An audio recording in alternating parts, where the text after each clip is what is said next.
championships at Cal Poly. So thanks to my coaches, but again, thanks to the players that said yes. So I'll open it up to questions. Coach, is this on? Yeah. J.D. Scroggins. Sorry about that. Yeah, J.D. Scroggins with Tribune. Coach, to start with the local individuals first, Jack Ferguson, as Coach mentioned, played different positions. What do you see him more as, a situational pass rusher, a full linebacker, or a defensive end? I mean, how do you hope he develops, and where would you like to see him on the field? I think we have to look at that whole deal and see, how he can help us, whether it's immediate or in the future. I mean, we're talking about a guy that's a 4.2 GPA guy. I mean, he's a guy that is a Cal Poly guy all the way around, academically as well, obviously. But we want to see how much he can help us and as quickly as he can help us without putting him in a position where we might burn a year for 12 plays as a pass rusher, because we think we have guys. So, we've talked a lot about Jack, and I think the bottom line thing with him is, where is he going to be a year or two from now, and what's the best position for him to play? So he's going to get some turns at linebacker. I think he is athletic enough, and I think with Coach Brown's great San Luis Obispo background, that he's going to really coach that guy to be a great linebacker for us if that's what we choose to do. If it ends up being on the defensive line, I think he's going to be a great pass rusher. But we could also see him being a Chris Judge type of guy where he's kind of a hybrid, where you'll see him sometimes when we line up with 3 down guys playing as a linebacker, and when we play with 4 down guys, seeing him playing as a defensive end. But I think he's one of those guys that the future's to be determined. But of all the guys, he might be closer to physically ready than a lot of guys. I mean, you're talking about a guy that never threw the shot put until he was a junior in high school, and he threw it 56 feet. I mean, that's pretty explosive.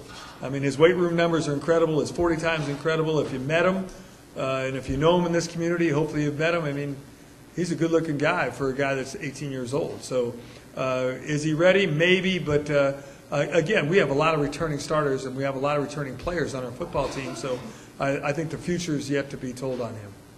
Coach Tuatelli mentioned Ross as being sort of on the bigger end of the spectrum as far as guys that you recruit on the offensive line. How is he going to fit in with the style that you guys play, where there is a lot of quickness and smaller guys? Well, a couple of things on that. I think number one is that most of the highlights were on the defensive side of the ball. And when you see the defensive side of the ball and you see a guy that's able to get rid of a block and be able to run to who has the ball and make a tackle, you see some athleticism. And really on the offensive line, that's what we look for. We look for athleticism. And at 6'4", 285, that's a pretty good trait that we saw. Now, also, we had the opportunity to see him at camp. And we fell in love with him at camp. Now, a lot of people don't know, that guy was recruited by a lot of FBS schools. I mean, even when he committed to us in June, he was really still being recruited in January by a lot of Mountain West schools that were trying to get him to take a visit. Why are you doing that? This young man knew what he wanted. And you had the opportunity to talk to him, obviously, and thank you for the article. I'm sure he appreciated it as well. But he knew what he wants. He knows what he wants to be, and he understands we're recruiting him as an offensive lineman. And one of the things in the transition part of where we are offensively, I mean, you're going to see a tight end a little bit more maybe in the future. But the other part of it, to throw the football, you got to be able to put bigger bodies in front of the pass rush bodies. And he's got a bigger body, but I don't think we're sacrificing any of our athletic ability when we say that. So I think in looking at him, he's a guy that could play early.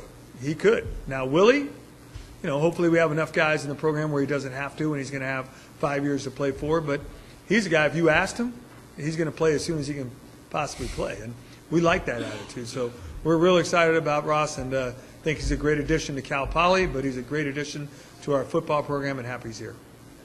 Yeah, you mentioned you have a lot of depth, and you're comfortable playing with who you have now. You're adding these guys. So maybe if only 1 or 2 have an immediate impact next year, you mentioned Sean McDonald as one. Which of the guys that are you expecting could have a real opportunity as redshirt freshmen possibly to compete maybe 2 years from now, I guess? Of this class? Yeah, of this class. The one thing, that we all have to realize in life is there's no entitlement to anything. If I go back to our first class, and a mistake we probably made, I don't know. But, Giovanni Sani, we recruited. We gave him an official visit. He came on an official visit. We did not offer him a scholarship. And him and his dad looked at me and said, "You're not offering him?" And I said, "Well, we just don't know how big he's going to get." He was probably 6'4", 225 at the time. Well, that year he started 9 games as a true freshman, and now he's 6'5", 285 pounds. So my point is that the recruiting process is not an exact science, and I'm not the perfectionist, number one. So of all the guys that we have, I mean, there's some guys that we hope, Aaron Buzos, we hope comes in and wants to compete as a true freshman. Now, Willie, I don't know. Do we need him to? Hopefully not. But if he's better than the guys we have, he's going to play. Ross Berry, if you're better than the guys we're going to, then play. So we're going to play the very best players because my number one obligation, number one, is for the 2013 season. What we did in 2012 is gone. You know, we won a championship, great year, really excited about what we accomplished. I mean, the trophy's over here to our left, I mean, on my right, and the horseshoes to my left. Those will still be goals in 2013. But the bottom line is that this is about now. It's about who the best players are going to be. So our commitment to every freshman in the program is come ready to play. And if you're better than the guys that are here, you're going to play. If not, you'll redshirt. And I think that I would hope that all 11 of the non-transfer guys will have the opportunity to be impact players because we're not going to be as old in 2014. So like I said at the very beginning, this class might be a little bit more about the future than it is about the present. I know sometimes you can have guys commit or sign later. Do you imagine this is going to be the it for this season? You know, every year you have some guys, as I know Phil Webb was out there, but he'll like this comment. The bottom line thing is we'll have some guys that we have to check with Shannon Stevens, our academic advisor for athletics, who does a tremendous job. We'll have to check and see some graduation dates. And we think we may have some guys that are going to graduate early. So hopefully we've held off enough to where we might be able to sign one guy maybe for a transfer that might call us at a certain position. We would be very specific if that's what it was, because I think, again, we can line up tomorrow and go play. And I think we play with character and we play with all the stuff that a Mustang's supposed to play with that allows us to be good. So, you know, are we still looking? We're probably still looking, but I think we're looking possibly for a certain position. And what that position is, I couldn't even tell you right now. Just looking at the recruiting class, you brought in 2 wide receivers this year. One of them, Cam Akins, was offered also by Sacramento State. How did you get him to maybe buy into this program that doesn't have as much of a history with throwing the ball? Well, it's a couple of things. Number one, it helps that his dad was an alum, number one. Number two, like I said before, and this is it's not negative towards any other university in the state of California. You go to school here, correct? Yes. Why'd you choose here? I chose it because of the academics and my opportunities to get involved in different off-campus activities. Probably become what you want to become in 4 or 5 years, right? Yeah. You know, this place is unique in the fact that that's what we offer. We're not just talking about football to young people. We're talking about the opportunity, you know, to become something special in your life. You know, we had one young man we recruited this year, and he goes, "I didn't really understand why you said this was a special place until I visited there." You know, and once you get the person on campus here, I think they start to understand that it's not just about football. I mean, Asa Jackson, he kissed the Super Bowl trophy. I don't know if people saw that the other day. He played football at Cal Poly. You know, Chris Gokong, Ramses Barden's done the same thing. I mean, these guys were Cal Poly football players, but they were also people that chose Cal Poly as 18-year-old young people, not just about football, but about what Cal Poly could do for their future.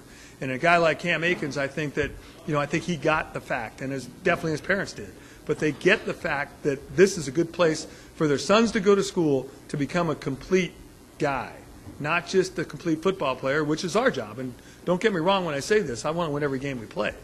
But I also want to see our guys graduate. I want to see them shake hands with the president. And most importantly, the guy that drives the bus of education, the guy that drives the bus as far as how good of a football player he becomes, is the young man.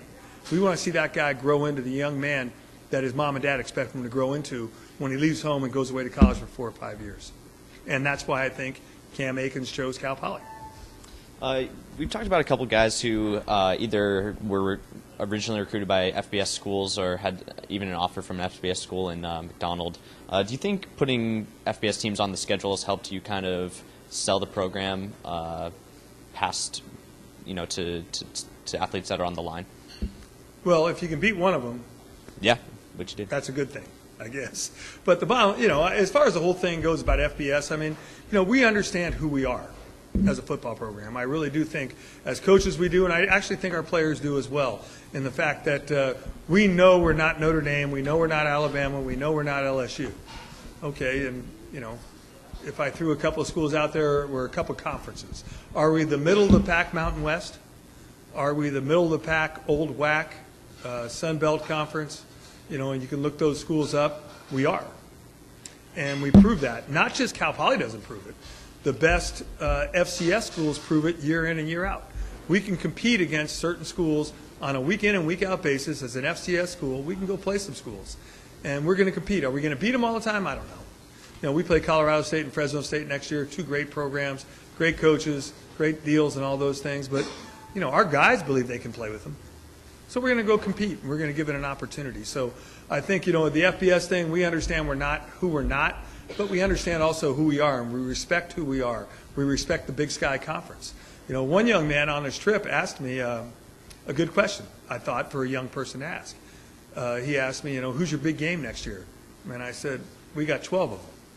But he was looking for, you know, are you playing LSU or Arizona State? You know, who you play? And I said, no, we play 12 of them. And if you come in here not thinking that the level of play that we play at is a good level, you probably won't be a good player here. You better understand that when you go to Montana, you're going to get a great experience, and they're a good football team. You go to Eastern Washington, they're good. You play Portland State, you play Weber State, Sacramento State, they're good. You know, and if you don't understand that, you're missing the point. We play a great level of football, and I don't hide the fact that we're FCS, but we're Division I FCS, and I really believe in that. Thank you, Eric. Eric Burdick, great job today.